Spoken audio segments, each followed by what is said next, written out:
It's still on there. I thought he came off. Oh my gosh. Okay, there he is, there he is. Oh! Okay, there he is, there he is. Oh! Okay. There he is, there he is. Oh! Oh! Oh! Oh! I thought he came off for a second.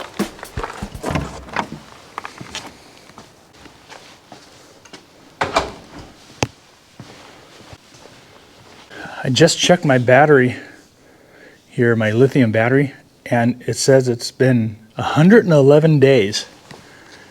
So that means it's been 111 days since I've used this boat. I brought it down here, you know, at the beginning of summer because I was going to be fishing out at Westport for salmon in the ocean. And it's hard to believe how fast time goes by. 111 days without being in this thing. Crazy.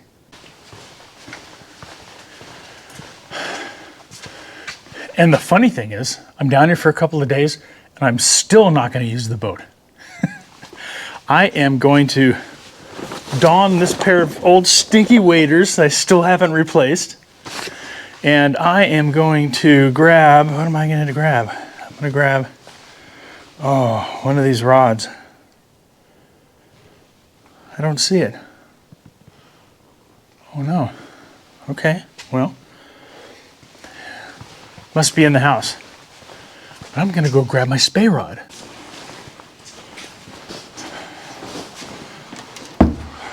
Man.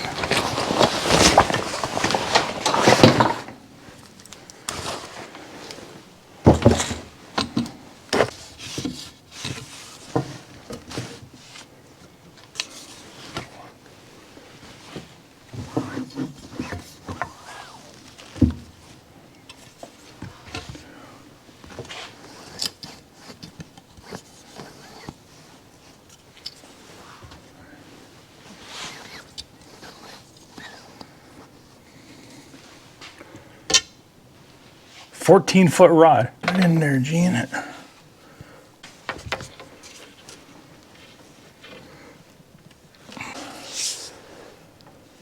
There we go. I think once I get this thing set up, I'm going to leave it set up and put it in the rod rack over there so I don't have to go through this whole thing every time. Anyway, as you can see, I've got an assortment of flies here to choose from. I think I'm going to start with, gosh, I don't really know. These are hand-tied. These are woolly worms. I'd hand-tie these myself. Well, I haven't in a long time, but back in the day I tied up a bunch of them and I still have a bunch left. These things I have caught numerous steelhead on. But I think I'm not going to start off with that one. I think I'm going to start off with one of these. Come here. Come on. Let me show you this guy right here. I think I'm going to start off with him right there. Stonefly nymph with a single bead. Heavy, gets it down to the bottom. Water's pretty shallow right now. It's only running at like maybe 2,200 cubic feet per second. Pretty good summertime levels. So I'm going to give this one a shot first. I'm not going to tie it on with any fancy knot. It's just going to be not even the improved clinch, just a regular clinch knot. Okay, rod's put together. I'm not going to bore you with all the details of me putting my waders on and whatnot, but I'm going to load up the quad with the rod, and head out and head up the road and down the trail, and well, we're gonna hit the river, try to do some fly fishing, maybe catch a steelhead if we're lucky.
we are here.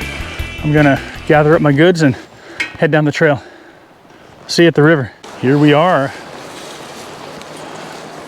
The bank of the Cowlitz River. And there's a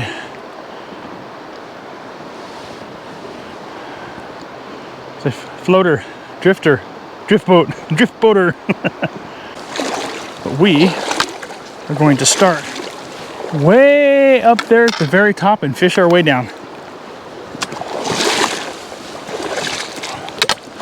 And I bring my walking stick because I have fallen in this river many times. And so it does help when the water's down and the boulders are dry though. And you can skip across them like this.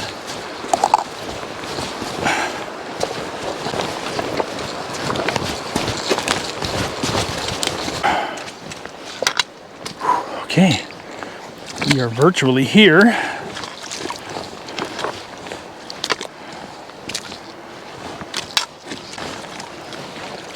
And I'm gonna park myself comfortably right on this rock, right here, and just make a few casts. I did make a lot of noise with my stick, you know, poking in the water, walking through here, so I'm just gonna sit on this spot right here, make a few casts, and behind that rock right there, you actually seen me hook a fish and catch a fish, land a fish off that rock right there. A nice little, probably about six pound steelhead. Back me. Here we go, baby. Yeah, whoa. He is way down there. Beautiful fish. I'm up to my leader. Now I gotta get this fish in. And you can't put too much pressure on me. Just, you have to hope that they're hooked good. And you gotta wear them out.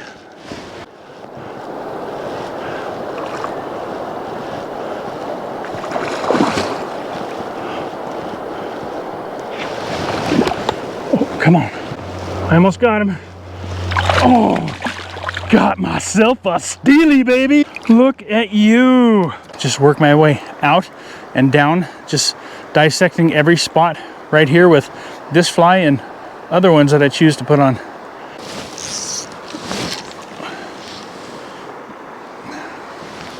Oh, come here, baby. I tied on a little mosquito right here on 8-pound test leader right to my main fly line. And the little leader on that is probably maybe 8 or 10 inches long. And then my leader going to my main fly is about 8 feet.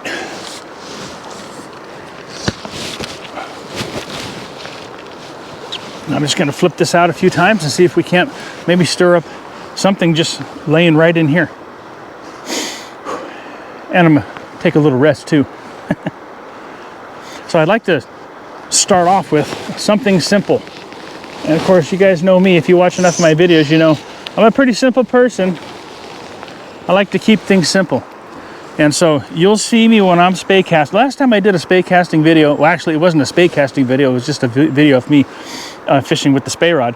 I had a few people, you know, critiquing my spey casting abilities, which I can appreciate because I'm not a spey caster. I don't consider myself a spey fisherman. The only reason I started using the Spey Rod was many years ago when my shoulder started messing up on me. I needed to, you know, switch to a fly rod that was not going to destroy my rotator cuffs. And so that's why I went to the Spey Rod. So I don't know how to spey cast, like, obviously, you know, like you're supposed to, like people, the experts, spey casting experts will tell you have to cast in order to catch fish. I don't cast like that. I just cast in a way that allows me to get my fly in a place where I think the fish are. And that's how I approach it. That's actually kind of how I approach everything. I don't really, you know, things don't have to be perfect or scientific to me, for me, no matter what it is. You know, I just go fishing and I do what I think is going to work, and sometimes it works and sometimes it doesn't. Anyway, that's enough. Enough talking. Let's see what we can do here.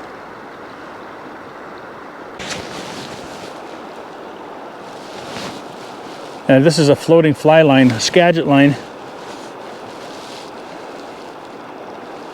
Right now it's just, that fly is just working its way along the ripples of that water that's going around that rock. And maybe, you know, you never know, a steelhead's coming up river and sees that thing and wham! Yeah, I've been spending the last couple of months out there in Westport.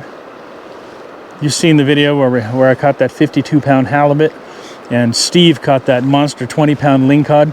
Oh, it's a big one. Okay, here. Oh my gosh.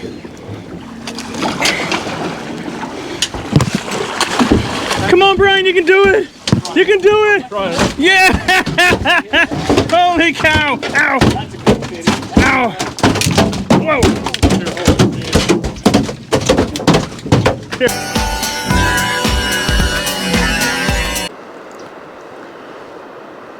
That was a couple of months ago, maybe 6 weeks ago.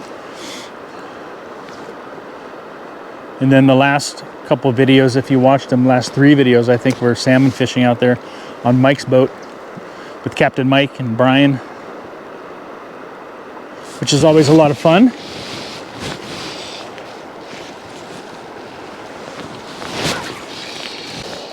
Then every now and then, I'll just make a long cast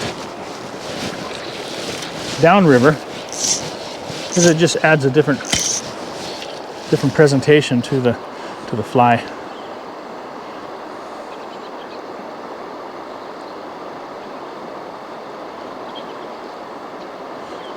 Now, although with many things with me, you'll hear me say it a lot of times, you know, I'm no expert. I'm no expert fly fisherman. I am, you know, no expert salmon fisherman. Whether it's on the boat, whether it's bobber dogging, whether it's back drifting, whether it's trolling out in the ocean. I'm not an expert. I'm just a guy who's been doing it for a long time. I catch a few fish here and there. That's all that matters to me. But I don't claim, and I will never claim to be an expert at anything I do other than selling real estate.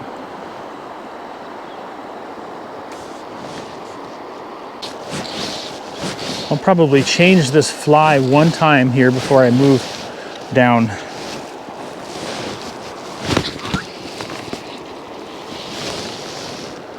One more cast, I'll change the fly. We'll make 6 or 7 casts, and then we'll move down to the next spot. I'm just gonna move down to the next rock on this guy right here. And a trout hit it, so this must be on the top fly. It could be on the bottom fly.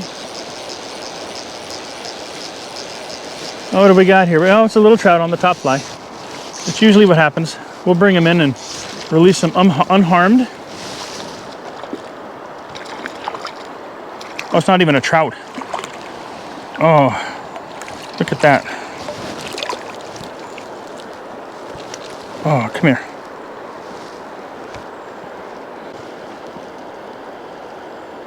Oh, there he goes. Shoot. Not the target species. Geese flying upriver. That's pretty cool. I know they're just geese, but every bit of nature is pretty cool when you're out here. That's what it's all about anyway, right? Being out here in nature. I don't know about all that philosophical stuff, but I just know I love being out here. I can tell you that right now. Of course, you probably know that, right? Okay, so same thing before I stand up and make on this big giant rock here I'm sitting on. I'm just gonna make some short casts here as I relax and chill out and enjoy life. Maybe catch a fish here, you never know. But I want to fish this area right here real close before I actually stand up and start whaling out there in a little bit of faster water. A little bit of faster water. I swear, a little bit of faster water. You knew what I meant, right? Besides, I mean, this is a 14-foot rod. Just what I just cast right now was probably 30 feet. And so I'm already out there 50, 60 feet because I got an 8-foot leader.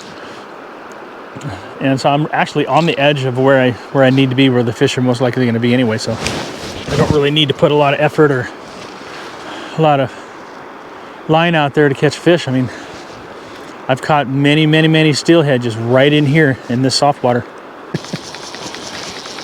So let's switch it up one more time. Put something a little different on there. What are they called? I don't remember. But I'm gonna go with Old Faithful, the old woolly bugger, woolly worm that I tie. Let me see. I'm gonna go with the, no. See, I've got this color here or this color here. This one seems to be a lot better, I think.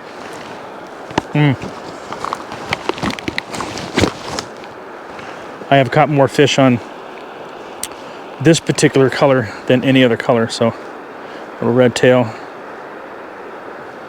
Tie this bad boy on. See what we can do. This time I'm going to tie a non-slip mono loop to give it a little bit more action at the end.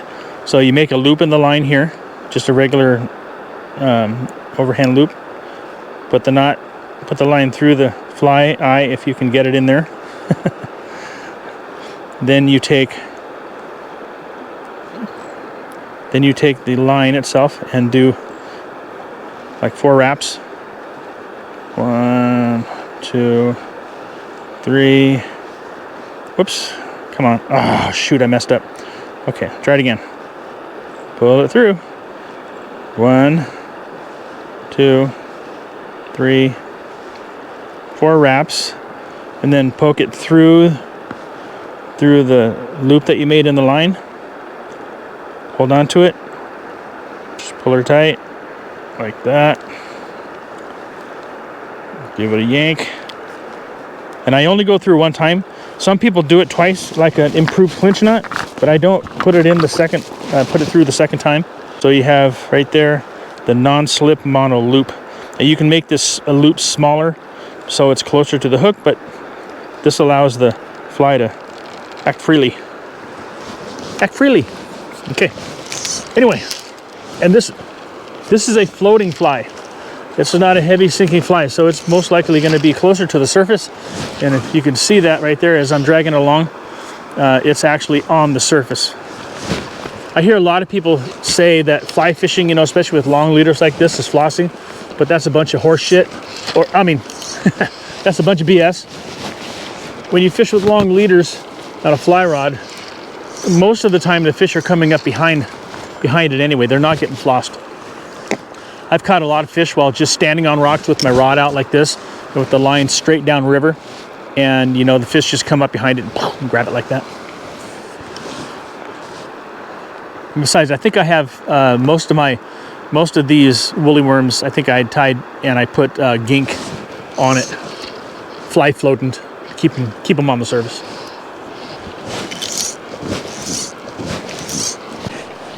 Dang it. I'm dealing with a tangle right here with my rod, and I just seen a steelhead surface right here in front of me, 10 feet in front of me. Oh, okay, I know where he's at. And while I'm out there fishing with 150 feet of line out, this guy's surface is right in my face. Well, we know there's at least one, right? Oh man, I have pictures of my father fly fishing. When I was younger, that's all we did. We didn't fish out of the boat. We didn't have boats. We fly fished, and it was nothing to come down here. This was back in the early 80s. It was nothing to come down here, and me and my wife, when we came down here camping, we never even brought food. We'd bring potatoes or macaroni and cheese or noodles or something like that, because we always knew we were going to catch fish. If it wasn't steelhead, it was big trout, you know, stringers full of trout for both of us. So we never had to bring a main course. And it wasn't nothing to come down here and catch 2-3 steelhead in a day on the fly rod and a stringer of trout, you know, for the weekend. It hasn't been like that for a long time. Even the trout are not as plentiful as they used to be.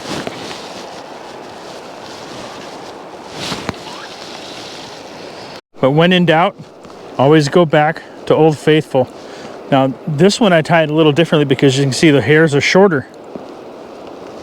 So we're gonna try this. Pretty.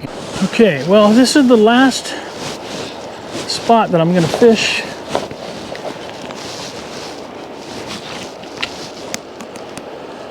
Here. Oh my gosh, it's all wrapped around my head, on my neck. I was just gonna say this is the last spot I'm gonna fish here because of all the trees that are in the background behind me. You know, I got trees everywhere, which makes it a little difficult to cast. Not impossible, but difficult. Oh shit, what do we, oh gosh, darn it. What do we got here? It's not really big, and I have the other camera stuck in my waders.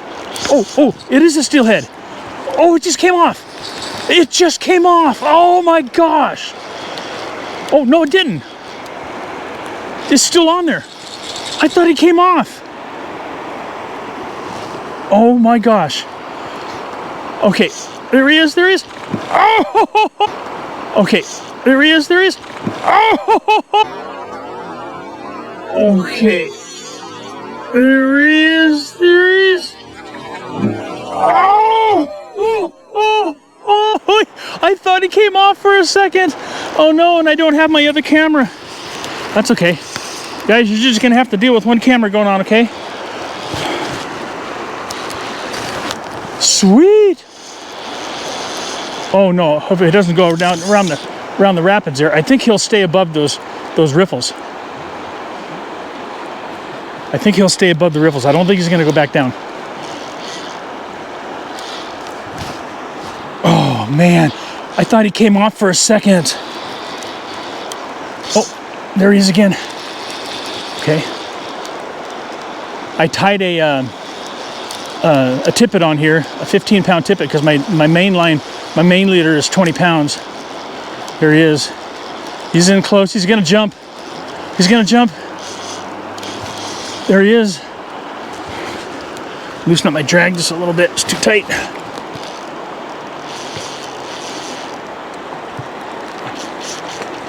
Yes.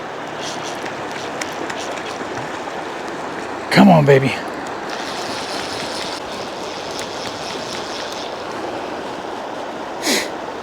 Oh, he's coming in.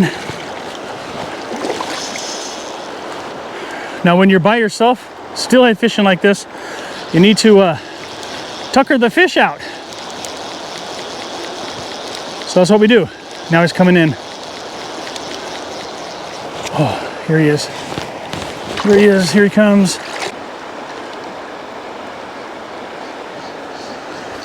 Come on, baby. Come on, baby. My wife's favorite fish, steelhead. Loosen the drag up a little bit. Especially inside here.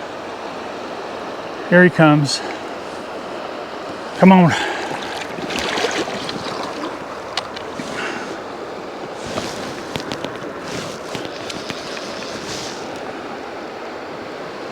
Come on, baby.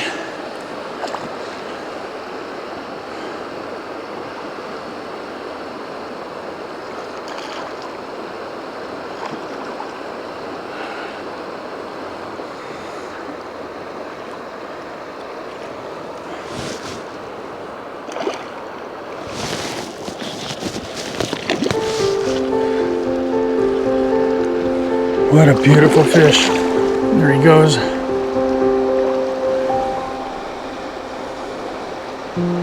Bring him back up again. Come on.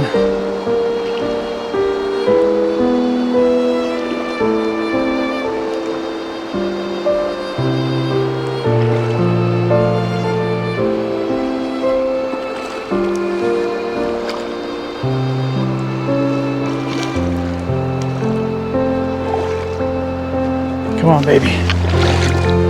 Come to me. Come to me. Come to me. There he is. What a beautiful, beautiful steelhead.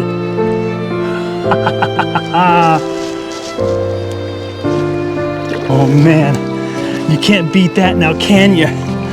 Huh? Let me set my rod down. Take a look at this fish real quick. Look at that. Woolly worm right in the corner of the mouth, right where it's supposed to be.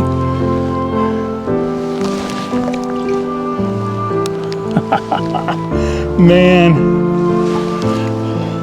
Fly fishing the Cowlitz River. I don't know that it gets any better than that. I mean, look at that. I don't know that it can get any better than that. Fly fishing, spey rod, woolly bugger. Woo. I am stoked. Exactly how I said it was going to play out. Pushed all these fish, or pushed them down into this part of the top part of the riffle, and forced them to hit. Awesome, awesome, totally awesome. I could be greedy and keep on fishing, but I'm gonna toss this bad boy in the quad. Got a little mark on her, and I'm gonna head home. Thanks for watching. I really appreciate it. If you're not subscribed, subscribe. Every now and then I might catch a fish. If you liked this video, be sure to check out our other videos where you'll join us on the ocean catching kings and silver salmon, lakes catching kokanee trout and landlocked coho. We'll also be working our riverfront homestead and harvesting venison. Stay tuned for more fishing and hunting and outdoor adventure videos. Be sure to subscribe to the channel and hit that bell button so you get notifications of new uploads. Thank you for watching.